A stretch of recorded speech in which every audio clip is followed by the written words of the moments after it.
পাবেন না, খেলায় থাকুন, খেলা হবে। যাদের রক্তের উপরে দাঁড়িয়ে ঋণ খেলাপিদের নমিনেশন দিচ্ছেন, যাদের রক্তের উপরে দাঁড়িয়ে দ্বৈত নাগরিকদেরকে বিদেশ থেকে আইসা নমিনেশন দিচ্ছেন, এই মানুষগুলার বদদোয়ায় আপনারা ছারখার হয়ে যাবেন।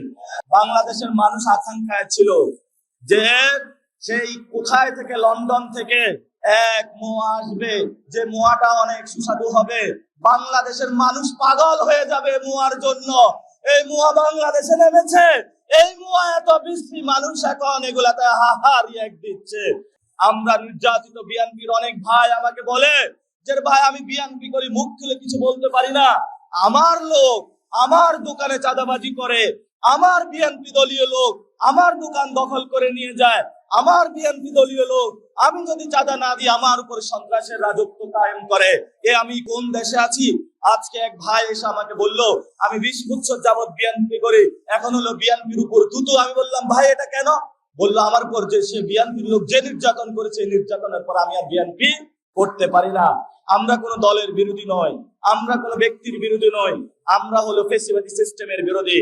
শেখ হাসিনা যে সিস্টেম রেখে গিয়েছিল, কেউ যদি একই সিস্টেমে বসার চেষ্টা করে আমরা তাদের তখতে তাগুতকে উৎখাত করে দেব ইনশাআল্লাহ।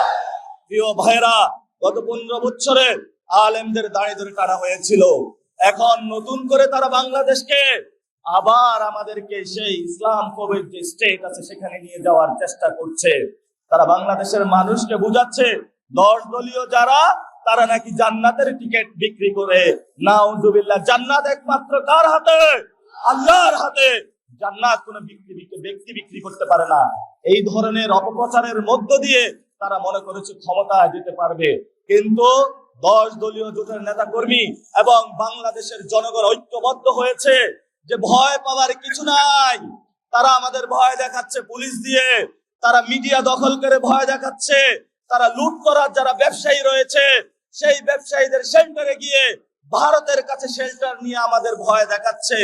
ইনশাআল্লাহ আগামী 12 তারিখে সে ভয়কে আমাদের ব্যালট রেগুলেশনের মাধ্যমে জয় করতে হবে ইনশাআল্লাহ। এই ঢাকা আসনে অনেক মা বোন আমাদেরকে বলেছে, বাসা থেকে বিজয় চিহ্ন দেখাচ্ছে, সালাম দিচ্ছে যে বাসায় বসে আছি, 12 তারিখের অপেক্ষায় আছি, 12 তারিখে বাংলাদেশের গতিপথ আমরা পাল্টে দিব ইনশাআল্লাহ। প্রিয় ভাইরা আমার, যে কথাতে ছিলাম, আমাদের শেখ হাসিনার বিচার আমরা এখনো করতে পারি নাই। কেন পারি নাই? শেখ হাসিনা কোথায় আপনারা কি জানেন? শেখ হাসিনা দিল্লিতে পালিয়ে আছে। দিল্লি তাদেরকে আশ্রয় দিয়ে বাংলাদেশে নির্বাচন বানচালের প্রচেষ্টা করছে। আর বাংলাদেশে দিল্লির যে সিস্টেম আছে, সেই 71-এর যে সংবিধান রয়েছে, মুজিবীয় সংবিধান, সেই সংবিধানের মধ্য দিয়ে বাংলাদেশে যে ফ্যাসিবাদী ব্যবস্থা কায়েম হয়েছিল, সেই ব্যবস্থা পুনর্বহাল রাখার জন্য তারা এই ইলেকশনে গণভোটে নায়ের ক্যাম্পেইন শুরু করেছে। রাস্তায় যাচ্ছিলাম, বললাম আপনি চাঁদাবাজির বিরুদ্ধে? বললো হ্যাঁ। বললাম সন্ত্রাসের বিরুদ্ধে? বললো হ্যাঁ। এক বিএনপি বললো তবে আমি গণভোটে আমি হায়ের পক্ষে থাকতে পারবো না, আমি নায়ের পক্ষে থাকবো। ওই না হলে নাকি সংবিধান থেকে বিসমিল্লাহ চলে যাবে। ধর্মীয় রাজনীতি তারা শুরু করেছে। আপনি সিলেটের মাজারে যাচ্ছেন, সিলেটের মাজারে দোয়া নিয়ে যদি আপনার এই ধরনের ধর্মীয় উস্কানিমূলক কথা বলেন যে আপনার মাধ্যমে নাকি জান্নাতের টিকিট বিক্রি করা হবে, বিসমিল্লাহ নাকি চলে যাবে, এগুলো বাংলাদেশের কোন নতুন সভ্য রাজনৈতিকের ভাষা হতে পারে না। বাংলাদেশের মানুষ আকাঙ্ক্ষায় ছিল যে সেই কোথায় থেকে, লন্ডন থেকে এক মোয়া আসবে, যে মোয়াটা অনেক সুস্বাদু হবে। বাংলাদেশের মানুষ পাগল হয়ে যাবে মোয়ার জন্য। এই মোয়া বাংলাদেশে নেমেছে, এই মোয়া এত বিশ্রী, মানুষ এখন এগুলাতে হাহা রিয়াক্ট দিচ্ছে।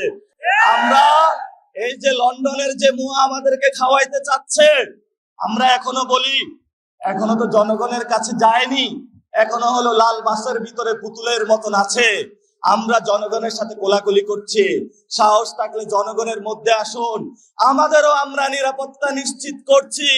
গতকালকে আমার সমাবেশে, পথসভাতে উপর থেকে পানি পালানো হয়েছে। আমি যখন বলছিলাম যে বাংলাদেশে চাঁদাবাজি চলবে না, বাংলাদেশে সন্ত্রাসী চলবে না, বাংলাদেশে কোনো দুর্নীতি চলবে না, তখন আমাদের উপরে প্রথমে ময়লা পানি নিক্ষেপ করা হয়েছে। আবার তারা কি করলো? আমাদের উপরে ডিম নিক্ষেপ করা হয়েছে। আমরা উপরে তাকিয়ে বললাম, আল্লাহ তোমাদেরকে হেদায়েত দান করুক। আমরা 12 তারিখে পর্যন্ত অপেক্ষা করব।